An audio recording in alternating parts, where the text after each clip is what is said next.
switch the participants to talk politics. Back at the table, Jason Rosenbaum, St. Louis Public Radio. Also formerly, and still the Beacon, but St. Louis Public Radio. Right, we're combined. Combined, I'm sorry. I asked Jason to explain better it. together. Better Yes. together. Now, That's you're right. taking a side on that issue? Is that what you're hearing? I am. Okay, anyway, Yes. moving on. Joe Mannies, thanks for being here, Joe, Yeah, once well, again. thanks for asking me. And Scott Olivey, Alderman 24th Ward, back at the table. Yesterday, the legislative session began. What have they got done so far? Well, they just started, and I think what they've done is set the table.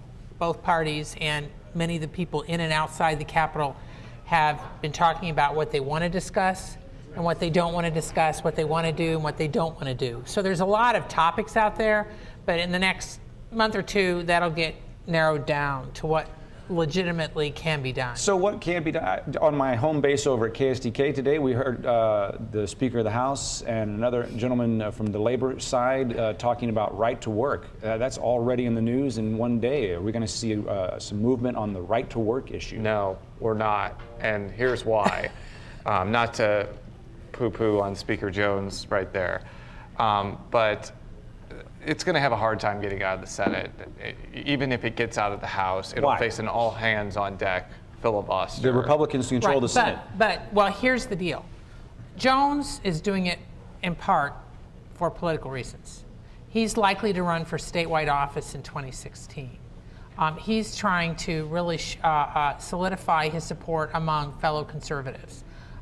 The general conventional wisdom among many Republicans who I've talked to is that it may very well get a House vote. It may even get through the House.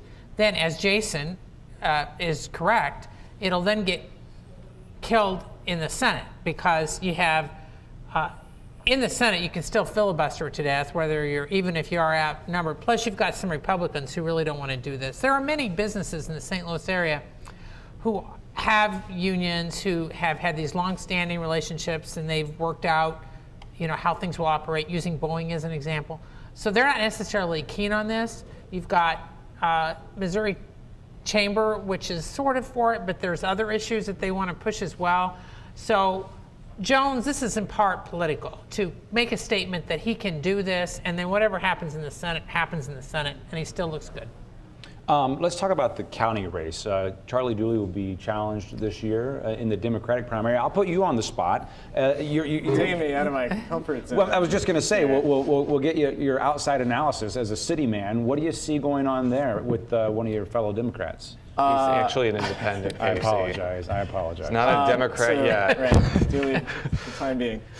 Dooley versus Stenger, I think, it's... This is a councilman who will be challenging in the primary for the county executive. I think we're still a long way out. I think that probably winds up being a relatively close primary, and right now it's way too soon to predict what happens. The labor groups kind of early going towards Stenger is important because they do a lot of groundwork on campaigns, and they have existing networks, and they show up and vote. So that is a significant factor so far.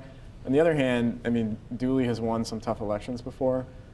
He has his own network, and I think what's more interesting to me right now in that race, beyond who's running, is the question of campaign finance reform, because Charlie Dooley is one of the folks who's been the recipient of some big donations by Rex Sinquefield, who seems to be sort of always, the last couple of years, dominating the political conversation in St. Louis and Missouri.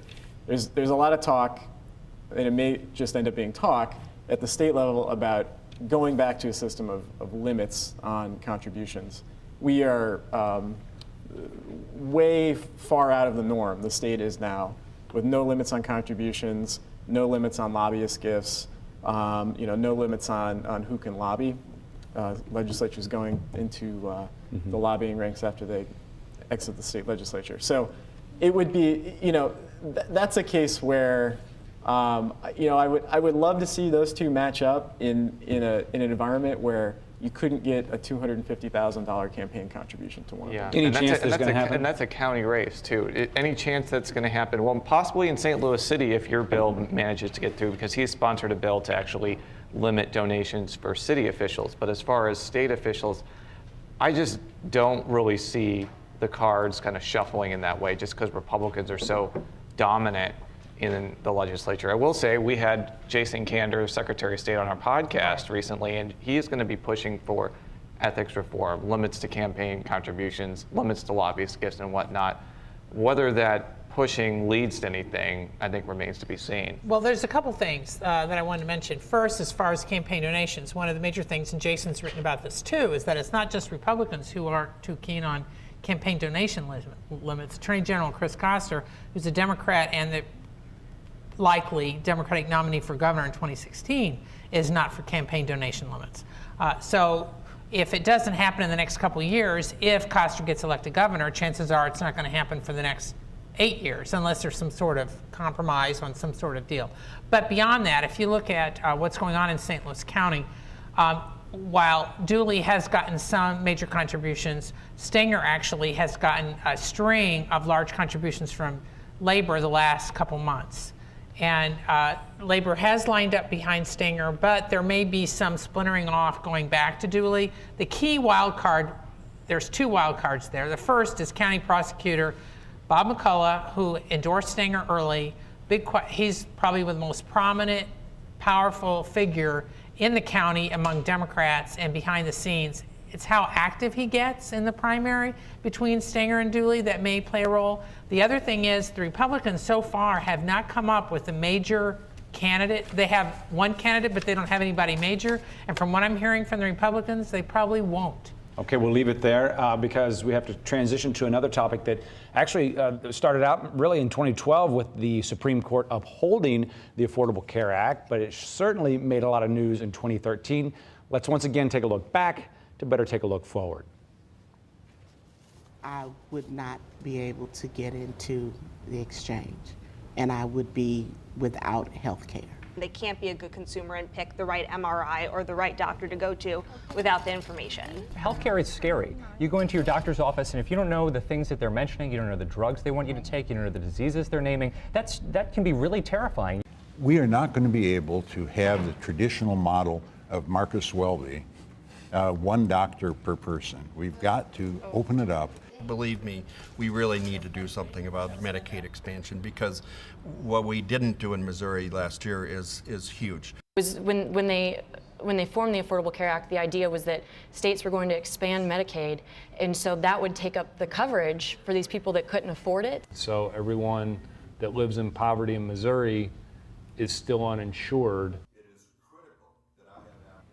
Okay, back to the show once again is Tara Kulash from the St. Louis Post-Dispatch, whose beat we've discussed a couple of times is the Affordable Care Act.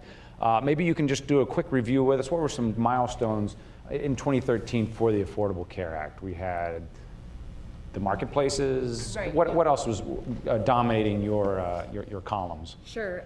The fact that Medicaid didn't expand was a pretty big deal in Missouri. There's a lot of Republicans that are against it, but the governor, Nixon, was really pushing for it, and he's pushing for it again. But it's looking like Republicans really don't want to put it on their list of priorities right now. So, there were other things. I recall a time when it was even illegal for state officials, public officials to even talk about the exchanges. Yeah. Can you give us a review of anything else that came up this past year? Sure. Well, the glitchy website has been an issue, and what's happening now is that some insurers aren't finding people in their system. So the federal government's saying that's only happening with like 13,000 people. It's not that big of a deal. But if you're someone with a pre-existing condition and your insurance isn't coming through, it's a pretty big deal.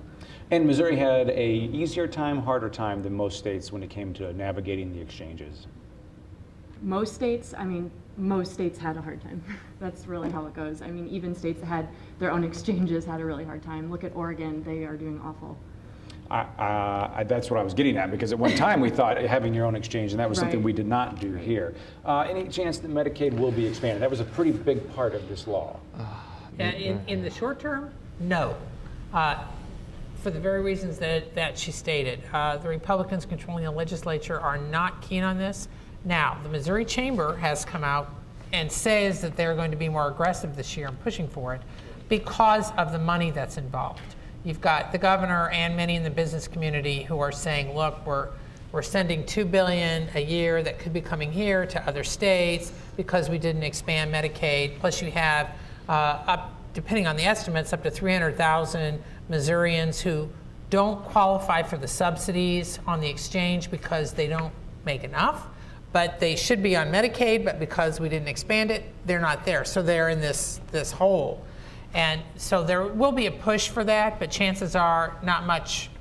There'll be talk about it, but there won't be action. And I've said this before, but since 2005, when Republicans made steep cuts to the Medicaid program, if you look at the trajectory of how many House seats they gained and lost since then, they have supermajorities now, even though there's been efforts to expand Medicaid many years, even before the Affordable Care Act. I got to interrupt, Yeah. Jason, Yes. because I think it's so important to take it out of politics and just talk about, the human toll of this. Medicaid expansion sounds like kind of a technical thing, maybe. The fact is, Missouri has some of the strictest income limits for people to qualify for Medicaid, and it means we have literally tens of thousands of Missourians who don't have access to health care because they make too much money to get Medicaid, but they don't make enough money to buy their own health insurance, or they're not employed by somebody who offers health insurance. So you have, we've talked a lot about, if you're a minimum wage worker or somebody making $10, $11, $12 an hour, you probably don't have your own health insurance. And that means there's so many people who are just not getting basic health care in Missouri because our Medicaid limits are so strict. And what if